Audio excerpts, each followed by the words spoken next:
અમદાવાદ ખાતે આઈપીએલની final match રમાવાની છે અને જેને લઈને ક્રિકેટ રસિકોમાં ખૂબ જ ઉત્સાહ છે।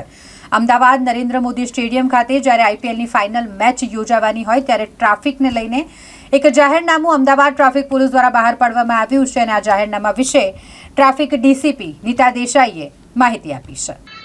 આઈપીએલ ફાઇનલ 2025ની નરેન્દ્ર મોદી મોટેરા સ્ટેડિયમ ખાતે રમાવા જઈ રહી છે।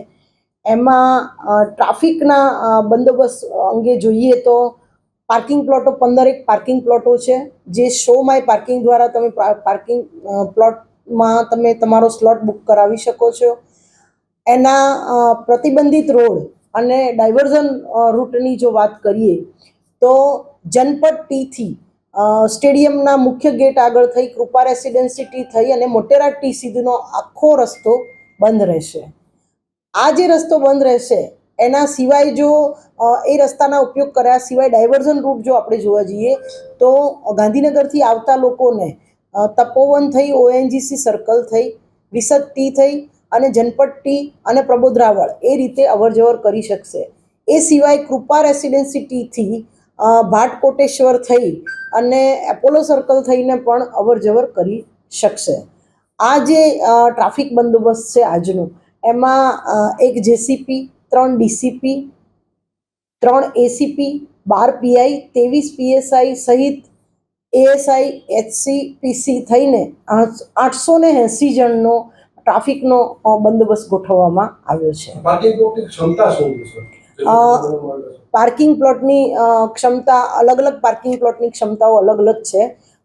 જે બંદોબસ્તમાં જે આપણે પાર્કિંગ પ્લોટના જે ક્ષમતા છે એ જે ટિકિટોનું વેચાણ થયું છે એના કરતાં પણ વધારે ક્ષમતા કુલ્લે 15 પાર્કિંગ પ્લોટની છે। ટ્રાફિક ન થઈ જાય તે માટે ખાસ કઈ રીતની વ્યવસ્થા રખાશે? કારણ કે શરૂઆતમાં અને જે મેચ પતે ત્યારે ખૂબ ટ્રાફિક રહે છે, એક સાથે રસ હોય છે। શરૂઆતમાં જ્યારે મેચ શરૂ થતી હોય છે ત્યારે વારાફરતી પ્રેક્ષકો આવતા હોય છે, એટલે શરૂઆતના ટ્રાફિક મેનેજ કરવો સરળ હોય છે। પરંતુ જ્યારે મેચ છૂટતી હોય છે ત્યારે એક જ સામટા એક સાથે લોકો બહાર આવે છે અને એક જ સાથે વ્હીકલો સાથે બહાર નીકળતા હોય છે ત્યારે ખૂબ ટ્રાફિક થાય છે। ટ્રાફિક વ્યવસ્થામાં અમે ઓએનજીસી સર્કલ, અશોક વિહાર સર્કલ, વિસદ ટી, જનપદ ટી ત્યાં એસીપી અને ડીસીપી લેવલના અધિકારીઓ જાતે ઊભા રહી અને સાથે નીચેના પીઆઈ પીએસઆઈને સાથે રાખી અને એ ટ્રાફિકનું નિયમન કરાવતા હોઈએ છીએ। વાહન ચાલકોને શું સંદેશો ખાસ આપવાનો છે? મેચ જોવા આવી રહ્યા છે વાહનો લઈને। વાહન ચાલકોને મારી એટલી જ નમ્ર વિનંતી કે જો તમે મેચ જોવા આવી રહ્યા છો અને અમદાવાદ સિટીના જ છો તો અમદાવાદ સિટી માટે તો બીજા ઘણા ટ્રાન્સપોર્ટેશનનો પણ ઉપયોગ કરી શકો છો, જેમાં ખાસ તો મેટ્રો ટ્રેનો સ્પેશિયલ આ જે મેચ હોય છે ત્યારે મેટ્રો ટ્રેનો સ્પેશિયલ દર 7 મિનિટે એ લોકો સ્ટેડિયમ સુધી ચાલુ કરેલ છે।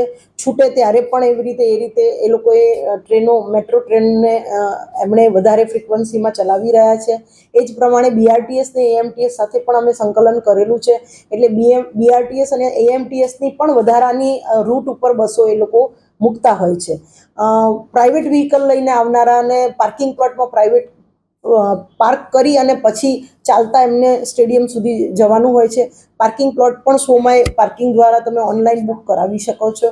આમ ટ્રાફિક ન થાય એના માટે અમે આપના માધ્યમથી પણ રૂટ ડાયવર્ઝન, પાર્કિંગ અને ટ્રાન્સપોર્ટેશનના ઉપયોગ અંગે વારંવાર અમે જે જનતામાં જાહેર જનતામાં આની જાગૃતિ આવે એના માટે અમે આપના દ્વારા પણ આપના માધ્યમથી પણ જણાવતા હોઈએ છીએ। નિયમો પાલન કરવાનું છે?